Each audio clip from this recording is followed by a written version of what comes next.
Hey guys, it's Tori, and today I'm doing my Victober TBR. It is finally the day, the time for me to do this. I actually usually wait till closer to the end of September, but I already pretty much know what I'm going to read, and I'm just really excited, so I just feel like I need to do something for Victober as soon as possible, because it's just taking over my mind. I just need to do something about it. That's not reading, so that in Victober I don't get burned out on my classics, but that still has something to do with it. So, we're doing my TBR today.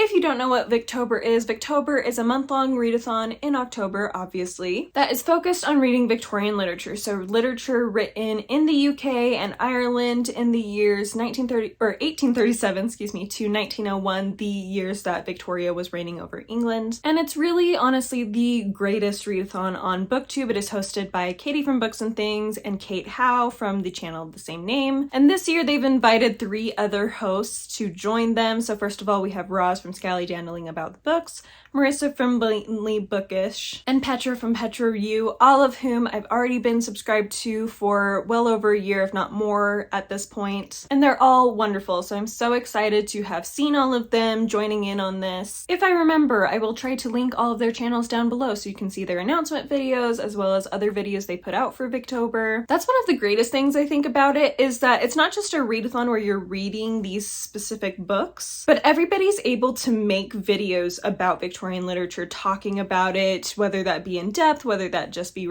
giving recommendations. And so it's just a whole event. It's not just reading, it's so much going on throughout the month, all over channels that are participating, and it's just wonderful. Absolutely adore it. So without further ado, let's get into my TBR. First of all, I am participating in the group read this year, which is The Mayor of Casterbridge by Thomas Hardy. Now, I have read this before. I've read all of Thomas Hardy's full-length novels at this point, but it's been a while since I've read this. In fact, I think this is one of the ones that it's been the longest since I last read it. And unfortunately in my ranking it was a little bit lower down, but I think part of that it was, and unfortunately in my ranking it was a bit lower down, but I think that was partially because it was just the wrong time for me to read it. It was pretty early in my classics reading in general. I felt like at the time I had just gotten back from my mission, which I guess it was several months after that. But in those several months I hadn't read all that much, especially not classics. And so I read this towards the end of that year that I had come home, and I just don't think it was the right Hardy novel for me at the time. At least I'm hoping it wasn't, because I've heard really good things about it. I've heard a lot of people really enjoy it, and I just want to join in that hype. So I am actually listening to this one on audiobook this time, just because with how I'm organizing my TBR, that's going to be the most effective to make sure I get it done, and I'm frankly really excited. I also might follow along with this a little bit, because this edition at least has some pictures in it, which not all of Hardy's novels do, so I was kind of excited when I was flipping through the other day and noticed that. For example, they have like that one, and yeah, just throughout they have a bunch of different little Victorian sketches and stuff that I really enjoy and feel like will add to it. So I may follow along with this on some level, although I usually listen to my audiobooks while driving to and from work. So we'll see how that goes, but I will be listening to this. Moving into the prompts, there are 5 prompts this year, 1 from each of the 5 hosts. And I am doubling up a little bit. I only have 2 full-length novels besides Mayor of Casterbridge that I for sure will be reading. Then 2 of the prompts have to do with the literature other than novels, so I will discuss those in a little bit. And then I have a few because I know that I'll have room in my month to fit in at least one more, if not a couple more. So I have a pile that I will discuss at the end of this that are just maybe I'll get to these. These are some of the ones that have piqued my interest that maybe don't quite fit the prompts, but I do really want to get to. So let's start with those 2 novels that I for sure will be reading. This first one will cover the prompts for reading a book with a chronically ill character or a disabled character, and to read a book and then watch the adaptation of it, and that is going to be Bleak House by Charles Dickens. My journey with Charles Dickens has been a little bit interesting.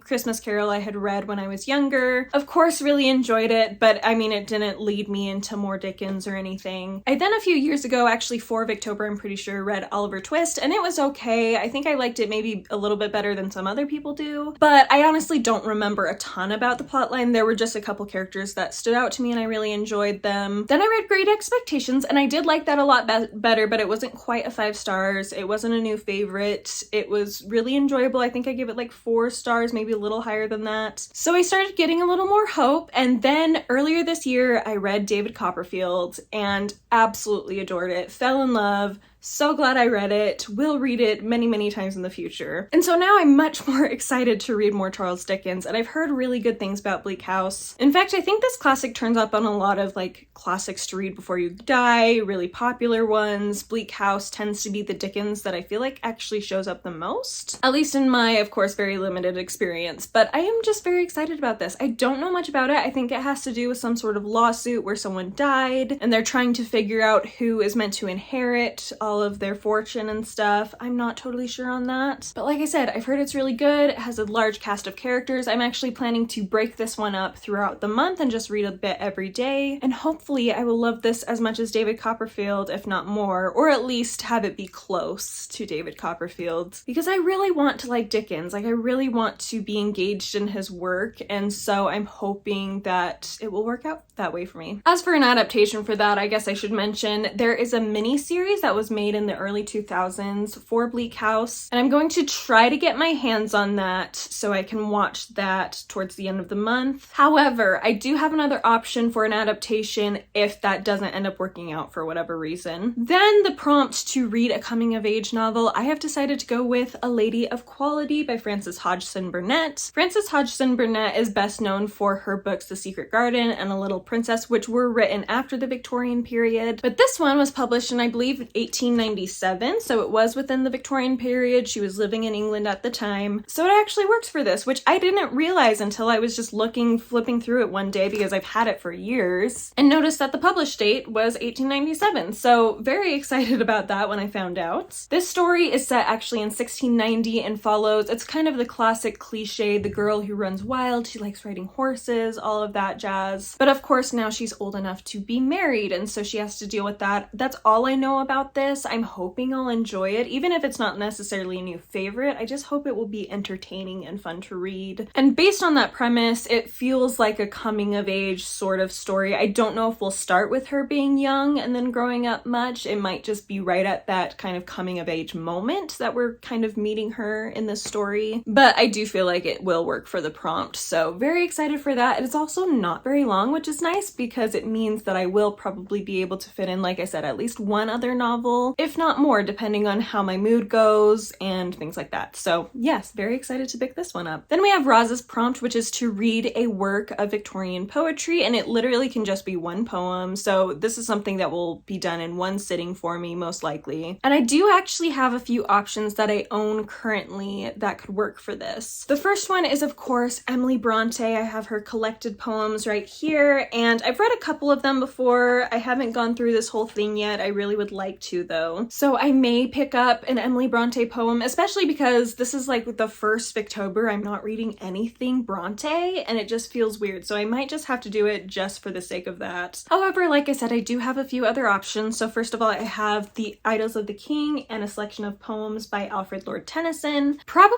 won't read The Idylls of the King at this point, but there are selected poems in the back that are a little bit shorter that I would not mind reading. I might read The Lady of Shalott actually, because that's one that I've heard of and I think I've read it before, but I'm just not the best at reading poetry, I'm not gonna lie, but I've improved over my lifetime, as one should. So I feel like I might get more out of it at this point in my life, but we'll see. I would really like to read Idylls of the King at some point, but like I said, I just don't think for this readathon it's going to happen, but eventually we'll do that. So yes, I have Tennyson that I could choose from, or right here, I didn't want to get it out just because right here, this blue right here is my complete works of Thomas Hardy, my complete poems of Thomas Hardy, I should say. It's huge. He wrote so much poetry. Granted, a lot of that is post-Victorian, so I'd have to be careful about what time period I'm reading from, but I could definitely read something from him, and maybe I'll read at least one thing from each of them, honestly, just in one sitting, do each one, and that will be great. Or maybe I'll just read a ton of Bronte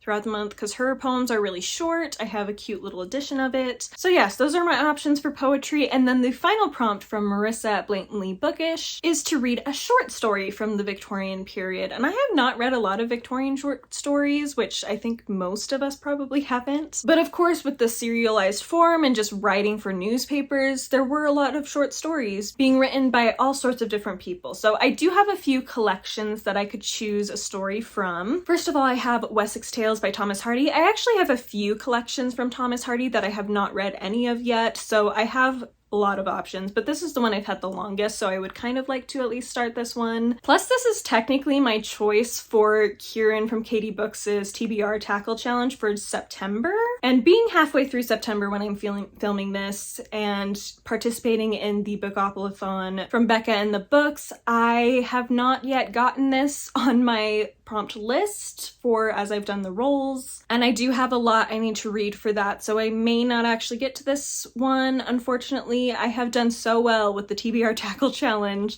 all year, and this might be the month that I don't quite get to it, but that's okay. If I do read a short story in October, I'll feel a little bit better about it. However, if I'm not in the mood for that, I do, like I said, have a few other options. I have The Adventures of Sherlock Holmes by Sir Arthur Conan Doyle. This is the first of the short story collections about Sherlock Holmes. I've just finished the first 2 novels in that series, so this will be my next part of the series if I'm reading it in, I don't know if it's publication order, probably it is. It should be, because when I looked it up, everything after Hound of the Baskervilles was no longer Victorian, it was post-Victorian. So yes, anyway, this is Victorian, and I could possibly listen to this on audiobook, which brings me back to the adaptation prompts. If for whatever reason Bleak House doesn't work out, I could just end up listening to this and then watch an episode of Sherlock that is associated with one of these stories. So that's probably what I'll end up doing if Bleak House for whatever reason doesn't quite work out the way I want it to. Particularly as I'm reading Bleak House throughout the month, I don't want to spoil myself by watching the adaptation too early, so it might be in November that I watch that. So anyway, we'll see how it all works out, but that is a possibility with this as well. And the last collection of short stories I have is Gothic Tales by Elizabeth Gaskell. This was last year's group read, and I bought it for that and then never actually ended up reading it. So I could read something out of this if I want something a little creepier, especially around Halloween. In fact, on Halloween, if I haven't read a short story yet, I could pick this up. Or even if I have, I could just pick up one of these. So those are all the prompts and my plans for them. And then, like I said, I have a few books here that are just piquing my interest that I may get to in the month if things work out. The first one is Dracula by Bram Stoker. This is one that I just haven't read yet, and I just really want to so that I can understand a lot more references. And I just want to know how I feel about it, because I feel like there's a lot of people who have a lot of fun with it and enjoy it, and there's a lot of people who find it not super great. So I'm curious to see where I land on that. And it might be a good fun read for Halloween in particular, so if I read it towards the latter end of the month, it could be really exciting for that. I also have here Mary Barton by Elizabeth Gaskell. It has been a while since I've read a Gaskell novel. It's been, I think the last one I read was maybe like February or March. I read Cranford. So I've just been in a Gaskell mood a little bit, and this is one that I currently own and have heard great things about. Do I know anything about it? Not really. I think it takes place in an industrialized northern England town. I'm pretty sure there's a love story, of course, as well as like some sort of mystery that comes in. I think it's like halfway through the book that this mystery comes in. I don't know what the mystery is or anything,